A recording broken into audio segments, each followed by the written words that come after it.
Fala pessoal do De Olho no Jogo, tudo bem?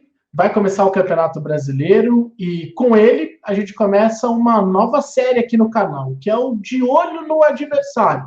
A gente sempre vai trazer debates sobre os times que vão enfrentar, né, os clubes do estado do Paraná na Série B, na Série A principalmente. Esse vai ser o nosso foco e a gente vai, dependendo do adversário, obviamente trazer aqui convidados especiais. E o de hoje é muito especial, né? E tenho certeza que para ele esse duelo também será especial, porque ele está entre os grandes nomes da história do Paraná. O técnico Matheus Costa, que foi o treinador do acesso do Paraná Clube em 2017, fez uma ótima campanha no ano passado, está na história do tricolor e hoje dirige o Confiança, que é o primeiro desafio do Paraná nessa Série B. Tudo bem, Matheus? Já se acostumou com o calor aí, cara? Guilherme, tudo bom? Piva, um prazer estar falando com todos vocês, a todos os telespectadores. Aqui nós que somos do Sul, é difícil se adaptar, porque o calor realmente é quente demais. Aqui no inverno, às vezes eu falo com a minha família que está aí em Curitiba, eles todos agasalhados, eu nem lembro mais o que é isso, mas é muito gostoso, né? Eu acho que é mais fácil se adaptar no calor do que no frio, e aqui tem o ar-condicionado também, que eu não saio muito do ar-condicionado, mas quando eu estou no campo, a gente realmente é um calor forte mesmo.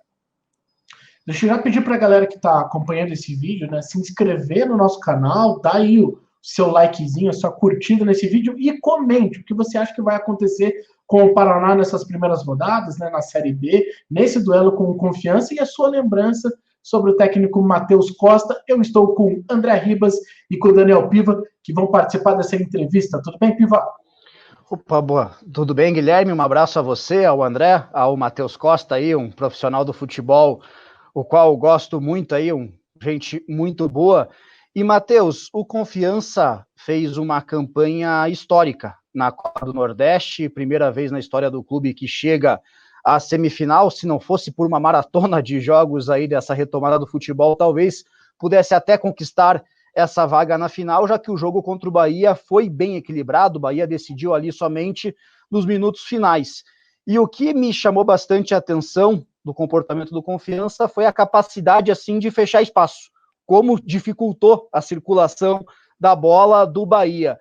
Esse é um dos princípios aí do seu time que está mais preparado, digamos assim, para essa Série B, é o ponto forte do time, esse poder de marcação do Confiança? Por favor, Matheus. Antes de dar um abraço também no André, que não tinha mencionado o nome dele, prazer aí estar ao vivo com a gente, tá, André? Piva, acredito que seja uma das identidades da nossa equipe. Nós temos um conjunto muito forte, um coletivo com uma identidade bem definida, e a equipe, comportamento dela sem bola, essa marcação zonal, fechando muitos espaços e evitando um jogo de circulação. A gente tinha estudado muito Bahia e sabia, Bahia natural, era uma equipe que gostava de ficar com a bola, até pelos jogadores individuais que tem, de qualidade, e a gente tinha que diminuir esses passos, evitando com que o Bahia chegasse ao nosso gol com perigo, né? Acredito que neutralizamos muito bem, adquirimos durante a partida uma confiança muito boa para também permanecer com a bola, criamos oportunidades e, infelizmente, no finalzinho do jogo, né, uma felicidade do Daniel, ele acabou acertando uma bela finalização com 1 minuto de partida, né? Ele tinha entrado aos 42, fez o gol aos 43 do segundo tempo, mas eu acredito que demonstrou a capacidade e o poder da nossa equipe, jogando de igual para igual contra uma equipe de Série A, com um poder de investimento altíssimo, e isso também nos traz confiança para o restante do calendário que nós temos. Acredito que foi, apesar da frustração desta eliminação, de uma forma geral foi muito positiva, foi histórica para o clube. O clube nunca tinha se classificado na Copa do Nordeste, acabamos classificando e ainda passando de fase. Chegamos das quartas de final para uma semifinal, né? E foi definido em realmente uma finalização de longa distância, essa situação que não nos deixou ir para a final. Mas acho que saímos de cabeça em pé e acho que isso serve também de lição para que nós temos durante todo o calendário para mostrar a nossa força aí para esse calendário dificílimo que nós temos durante a Série B. Ainda falando dessa parte defensiva, queria que se falasse um pouquinho de como que foi essa construção, né, dessa ideia do Confiança, porque fez bons jogos não só contra o Bahia, mas contra todos os grandes, né? Ele conseguiu se proteger bem, armar ali o contra-ataque, sair em velocidade. A gente vê que é um time que marca em zona ali, com alguns encaixes por setor, mas além de fechar os espaços, né, em algumas zonas costuma pressionar o adversário, tirar o conforto dele de conseguir essa circulação. Queria que você falasse um pouquinho dessa construção da equipe, de como gerar esses comportamentos no Confiança. Certo. Eu primeiro acho que falando um pouco do meu histórico, até para vocês entenderem a maneira do meu jogo sem bola, né? Uhum. Eu estudei muito as linhas italianas de diversas equipes, Milan na época de Maldini, a Juventus nos últimos anos, as últimas temporadas, a Lazio, e eu tive a oportunidade em 2017 também de fazer um estágio com o Simeone no Atlético de Madrid, que fala muito sobre o comportamento defensivo, né, as linhas de 4. Eu acredito muito sem a bola nas linhas de 4 e por setor, né? Quando eu cheguei, acredito que todas as equipes que eu cheguei, os atletas marcavam de uma maneira, né? E eu procuro instruir eles a marcarem de uma maneira daquilo que eu acredito, que eu vejo que seja de uma forma mais fácil para o atleta, que faça com que ele se desgaste menos sem bola, para que quando a gente tem a bola, obviamente, ele tenha mais energia para agredir o adversário. Então, em teoria, eu priorizo, valorizo e acredito muito na marcação zona, porque eu acredito que essa marcação facilita muito para a nossa equipe, desde que todos estejam altamente concentrados, desgasta muito menos energia em comparação a uma marcação individual ou um encaixe de marcação acompanhando. E você está sempre procurando se antecipar com relação ao teu adversário que está com bola. Se você marca de encaixe, faz uma marcação individual, você tem que esperar o teu adversário se movimentar para você seguir ele. A marcação em zona, você procura fechar bem os espaços e muitas vezes induzir o teu adversário a um determinado setor do campo para você procurar recuperar. E eu procuro fazer muito isso. E de acordo com os meus adversários, eu procuro enxergar o ponto falho, não o ponto falho, mas talvez enxergar a situação que eles mais perdem a bola, para chegar naquele momento ali, falei, aqui é onde a gente mais consegue roubar a bola se a gente fizer isso. Então, de acordo com essa marcação, eu utilizo algumas estratégias para procurar recuperar a bola e após essa recuperação, vai depender muito do jogo o que a gente deve fazer. Ou circular, ou agredir o adversário, ou achar as costas, tirar da pressão, enfim. Vai variar muito de acordo com o meu adversário e de acordo com o jogo também. Matheus, ainda sobre esse aspecto defensivo, e talvez seja a grande marca dos seus trabalhos até agora, né, a solidez, você transformou muitas vezes elencos que tinham um certo potencial em elencos muito mais competitivos por essa organização. O que você acha que valeria como passo à frente a partir dessa organização? E eu falo assim porque a gente vive um futebol atual de muita pressão, né, de não possibilitar a saída de bola para o adversário.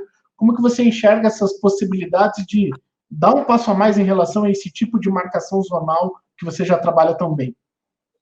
Eu acredito que é um pouco de progresso, assim, são situações progressivas, Guilherme. Um exemplo, o ano passado, muita gente fala, né, que eu joguei muito de forma defensiva. Eu joguei de forma que eu acreditava que a gente poderia obter resultado. Mas pouca gente sabe que a gente, se eu não me engano, foi a 6ª equipe que mais finalizou na Série B. Então, somente 5 equipes na nossa frente finalizaram mais do que a gente.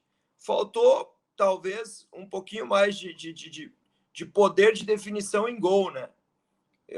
eu me lembro aí de inúmeros jogos que nós demos 2, 3, 4 bolas na trave em um jogo só, né? Tivemos um pouquinho de infelicidade em alguns lances, mas se a gente parar para analisar, a sexta equipe que mais finalizou na Série B não pode ser considerada uma equipe defensiva, pelo menos do meu ponto de vista. Agora, óbvio, tem jogos, Guilherme, isso é uma identidade muito forte da Série B. Você tem que jogar de acordo com o seu resultado. Você está vencendo o jogo, você vai se expor a troco de quê? Né? Teve vários jogos que nós vencemos de 1-0, poderíamos ter feito 2, 3. Infelizmente, não conseguimos concluir isso em gol, e depois vai se tornando um jogo tenso. Você não vai se expor, não vai se abrir com a possibilidade do teu adversário empatar, né? Então, são situações de jogo. Eu, até agora, todos os meus trabalhos foram com equipes de investimento muito menores em relação aos meus adversários. É óbvio que quando você tem um alto investimento, você tem atletas com capacidade de poder de definição muito grande, que talvez em uma bola faça o gol, né? Ou em 3 bolas, 2 ele vai fazer o gol. Então a gente tem que analisar todo esse contexto também. Eu, quando cheguei no Paraná, o clube estava completamente desacreditado ano passado, falando em rebaixamento, em Série C. E quando acabou a competição, eu ouvi falar que se fosse talvez outro treinador teria subido, com todas as condições que a gente passou. Então, eu acredito que eu vejo assim, até o momento, talvez o único trabalho que eu não tenha conseguido gerar resultado, porque eu fiquei muito pouco tempo, muito pouco treinamento, porque foi uma sequência gigante de jogos sem treinar, foi no Joinville, né? Que eu cheguei durante um campeonato catarinense, não tive treinamento, só tivemos jogos, e eu tive uma semana cheia somente em 2 meses para treinar, e obviamente, se você não treina, você não coloca como ideia na prática aquilo que você quer, os atletas vão ter um pouquinho mais de dificuldade, e acabamos tendo uma série de resultados negativos. Se eu não me engano, iniciamos vencendo, depois tivemos 3 derrotas consecutivas e eu acabei saindo, porque é o futebol brasileiro também, né? Às vezes a contratação de um treinador é para gerar resultado imediato, não se pensa no que o treinador pode fazer, e muitas vezes também nem se sabe o que você quer com aquele treinador, só quer ganhar e pronto, né? Então, mas de uma forma geral, eu fico muito satisfeito, e de uma forma geral também eu tenho um carinho muito grande pela torcida do Paraná, né? Então, eu reconheço muito isso, recebo inúmeras mensagens ainda hoje, né? Então, sou muito feliz, fui muito feliz aí, e esse Curitiba é minha cidade também, então para mim é um prazer, é um carinho muito grande que eu tenho também. E agora essa estreia também é muito importante para nós, porque vamos jogar em casa, é muito importante iniciar bem a Série B, todos nós sabemos isso, nós estamos em uma sequência de jogos aqui muito grande, tem os dois lados da moeda, né? Ao mesmo tempo que está muito preparado com o jogo, você tem o desgaste também dessa sequência de jogos, então eu procuro olhar neste momento que a gente está muito preparado já com o ritmo de jogo, né? Acostumado com isso. Jogamos a Copa do Nordeste, estamos no nosso estadual, vamos jogar amanhã e vamos procurar estar o mais forte, o mais preparado possível para esse início de Série B, que é muito importante, todos sabem disso. Vai, Pivar. Nessa questão defensiva, Guilherme, destacar também, primeiro, o goleiro do Confiança, o Rafael, que faz uma temporada muito interessante ali, um dos destaques da Copa do Nordeste, e já passando daí para essa questão da transição, do contra-ataque, de explorar o sistema ofensivo do time do Matheus, no meio de campo ele tem ali jogadores muito fortes fisicamente, com muita marcação, que é o Amaral e o Jefferson, e mais à frente o André Moritz. E o André tem um papel bem interessante, que é a da infiltração, o poder de aparecer dentro da grande área contra o Sport no primeiro tempo, foi uma arma bem interessante que o Confiança utilizou.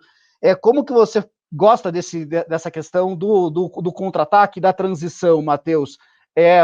O Moritz é a peça-chave, a velocidade pelos lados, como que você vê aí, o que você quer lapidar aí para essa Série B do Confiança? A transição, ela, quando você quer verticalizar e você quer explorar as costas do seu adversário, essa transição pode ocorrer de 2 formas. Ou com velocidade do atleta, né? E nós temos essa característica, nós temos beiradas com um poder de velocidade muito grande, ou com passe vertical, né? Então, nós temos atletas, o André Moritz não é um jogador veloz, mas ele é um cara de muito passe para frente. Então, ele consegue participar muito bem dessa transição, porque ele se posiciona bem, ele ocupa bem o seu espaço e ele tem o passe para frente. Quando a gente procura realizar o desarme e esse bola acaba chegando nele, a probabilidade desse passe para frente é muito grande pelo poder que ele tem desse passe de penetração para entrar nas costas do adversário. Né? E nós temos atletas também de velocidade, tanto por dentro do campo, quanto pelos lados do campo, que fazem com que a gente agrida a última linha do nosso adversário. Então, nós temos essas variações de acordo com as transições que nós podemos realizar, seja em velocidade, buscando esse espaço no vazio para os atletas competirem com os adversários na velocidade, e nós temos atletas muito velozes, ou seja, em passe vertical. Né? A gente sabe que se a gente está defendendo em um bloco médio para baixo e consegue interceptar essa bola, muitas vezes o adversário vai fazer essa pressão pós-perda. Se a gente conseguir, nessa pressão pós-perda do adversário, realizar os passes para frente, a gente já vai passar muitos adversários, né? Vai fazer com que a bola passe esses adversários. E talvez a gente crie situação perto do gol deles para a gente realizar o nosso gol, situações de 3-2, 2-3, 2-2, 3-3, né, que vai fazer com que facilite mais a entrada na área deles para que a gente consiga finalizar. E como é bom, né, ouvir um treinador tratar com profundidade sobre isso, a gente ouviu outros técnicos aqui no canal e com essa ideia mesmo de falar sobre o estilo de jogo, sem ficar constrangido de falar sobre o próprio time. Isso que é bacana, porque democratiza sempre o conhecimento. Vai, Andrezão, manda mais uma aí. Opa, vamos lá. Matheus, o Confiança já vem com um projeto, né, de longo prazo, desde o Daniel Paulista, o acesso para essa B, o acesso histórico depois de 28 anos, daí teve a semifinalista da Copa Nordeste, é um ano grande para o clube.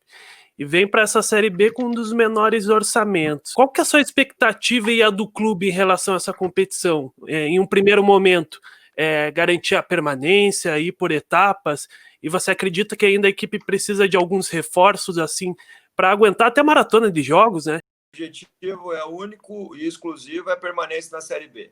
Né? Durante a competição, nós vamos ter a ideia de onde nós podemos chegar. Né? Eu vou dar um exemplo, ano passado, era o mesmo objetivo no Paraná Clube, era a permanência na Série B. Durante a competição, viu-se a possibilidade, até foi um aumento de pressão nesse momento, né? Mas viu-se a possibilidade em busca de acesso. Mas o início do projeto era a permanência na Série B.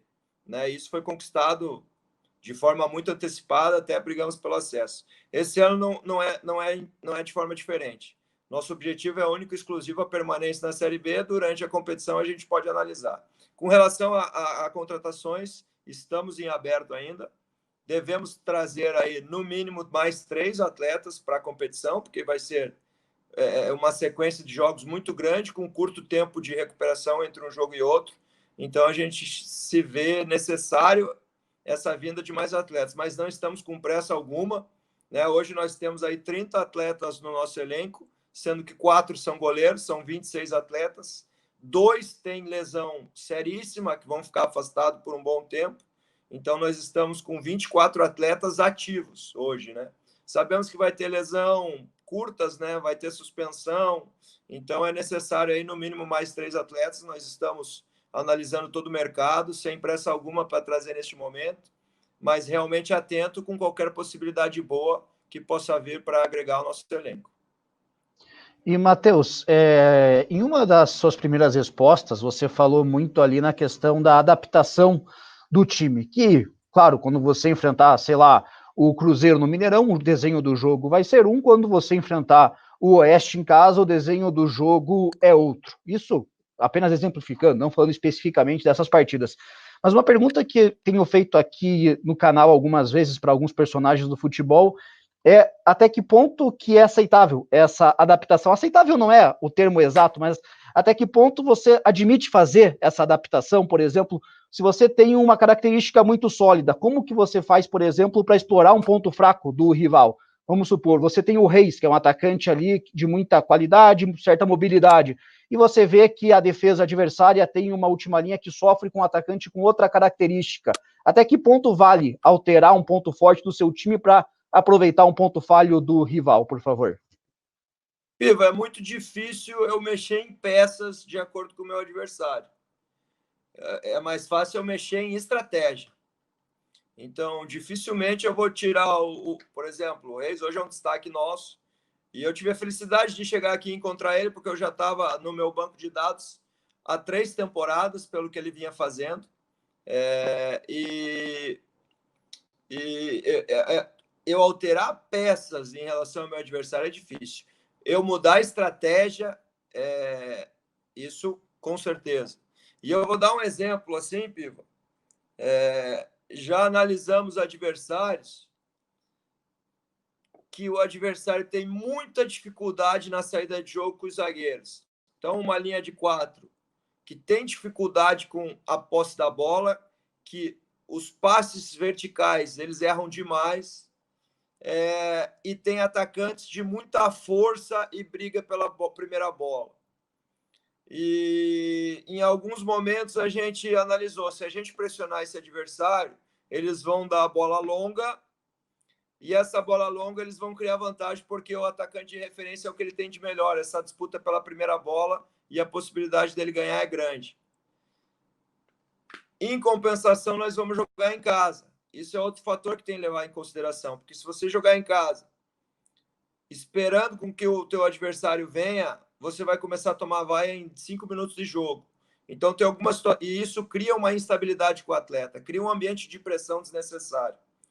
Então, às vezes, a gente tem que pensar em todos esses ambientes, em todas essas situações. Eu já joguei em casa, deixa o zagueiro vir com a bola, não vamos pressionar esse zagueiro que ele vai dar o balão lá no atacante que vai ganhar a bola aérea. Deixa ele vir, vamos esperar o erro dele, ele vai errar o passe, induz ele aí para o lado, ele vai errar o passe e a gente vai pegar todas as costas deles em aberto, que é uma defesa com pouca velocidade em relação a nós. E a gente acabou ganhando o jogo assim, só que a sorte foi que a gente fez o gol nos primeiros 15 minutos, porque já estava começando a surgir vaia. Daí vem aquela história que eu sou retranqueiro, que não sei o quê. Só que são situações que a gente analisa, que eu vejo a necessidade mais fácil de chegar ao gol. Se o adversário, se a gente iniciasse essa pressão, o goleiro nem ia tocar no zagueiro, já ia dar bola longa. Na bola longa, eles têm um cara de 1,90 m lá na frente, com poder de primeira bola muito bom. Por que eu vou tentar fazer essa situação, em vez de ter essa outra aqui, que eu acredito que seja muito mais benéfico para a nossa equipe? Então, são situações, mas tudo isso tem que ser analisado. Tudo isso, o mais importante, o mais fundamental, o grupo tem que comprar a tua ideia. Aquilo que você passa, eles têm que acreditar, porque são eles que vão fazer dentro de campo. Então, você tem que ter essa gestão também, que é fundamental para que eles correspondam e façam aquilo que é solicitado para eles. Matheus, é claro que o Paraná teve um mercado agitado nesse período em relação à contratação de jogadores, né? Então é provável que tenha aí algumas mudanças para enfrentar o Confiança, mas eu queria saber da tua visão sobre o Paraná e sobre o Alan Al, porque é uma curiosidade, né? Você vai enfrentar um auxiliar, né? O que é sempre algo que chama atenção e pode tornar o jogo um pouco mais particular em relação às estratégias específicas, né? Porque ele sabe como você pensa e você sabe exatamente como ele pensa.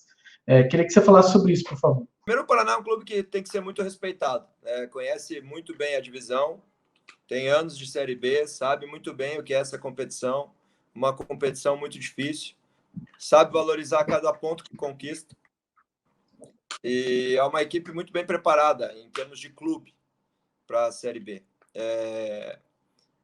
Nós ainda nessa sequência de jogos, eu ainda não acompanhei os 2 Paratibas. Já estamos com eles, já estamos com esses 2 jogos e a gente vai conseguir analisar essas 2 partidas. Conheço praticamente todos os atletas de forma individual, né? Todos os atletas e as contratações também que chegaram, que eu andei acompanhando. É um time que acredito que durante a competição vai se fortalecer muito, tem um tempo agora de preparação que isso pode ser favorável a eles.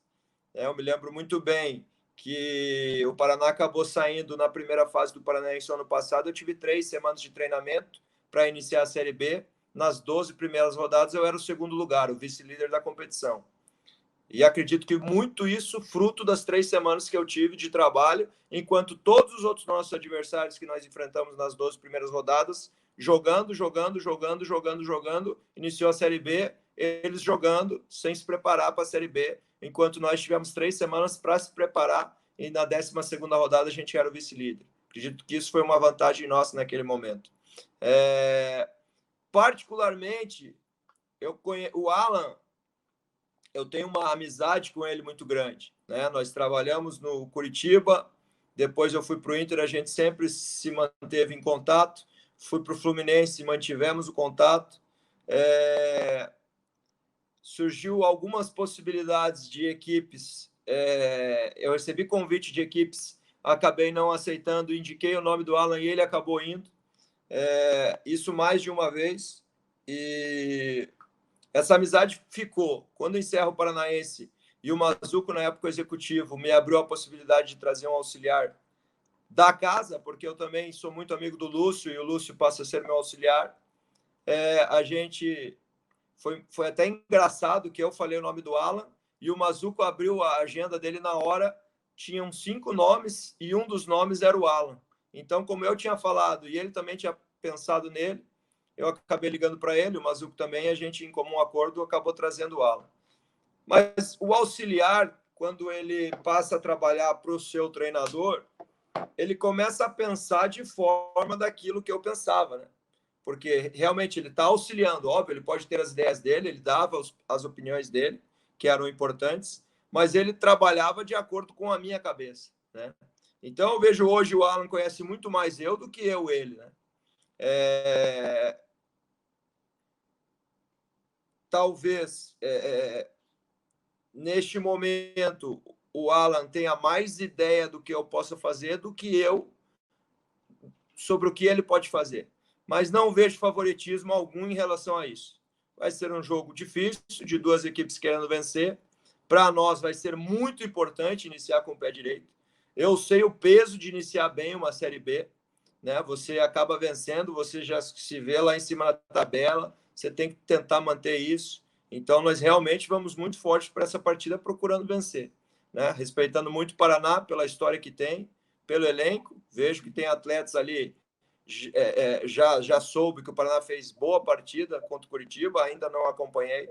Eu vou acompanhar só depois. Amanhã nós ainda temos jogos aqui pelo estadual, então só vou pensar no Paraná a partir de amanhã à noite, porque a nossa cabeça agora está voltada para o nosso jogo do estadual. Mas a gente vai muito bem informado, muito bem instruído para procurar fazer uma grande partida e conquistar essa vitória. Matheus, quero agradecer demais, né, a tua disponibilidade e principalmente o conteúdo que você trouxe, falando um pouquinho sobre as suas ideias de futebol, que são bastante interessantes, trazendo essa realidade, né, do Confiança para a Série B do Campeonato Brasileiro e, é claro, relembrando tua passagem marcante no Paraná. Você é um dos maiores da história do Tricolor, isso é indiscutível. Um abraço, Matheus, e boa sorte aí. Ô, Guilherme, eu que agradeço. Para mim é muito agradável sempre estar conversando com vocês, então sempre fico à disposição. Um abraço a todos, apesar da distância aí, vocês sabem que vocês podem contar comigo, que se vocês precisarem aí, a gente está em contato. Obrigado, André, obrigado, Piva, e a todos os telespectadores aí que acompanharam e ouviram a gente. Grande abraço aí a todos vocês. Valeu, Matheus. Curtiram esse conteúdo? Então, por favor, demonstre aqui no canal, dê o seu likezinho, deixe seu comentário também e se inscreva. Sua inscrição é muito importante para a gente tornar esse conteúdo ainda mais relevante, fazer chegar ainda em mais pessoas. E vai ser assim daqui para frente, né, Daniel e André? A gente vai falar muito dos adversários de Atlético, Curitiba e Paraná na Série B para o Paraná e na Série A para a dupla Atletiba. A gente vai trazer sempre esse debate, tentando trazer a visão também do adversário. Valeu, Piva. Valeu, André. Valeu. Até a próxima. Valeu, abraço.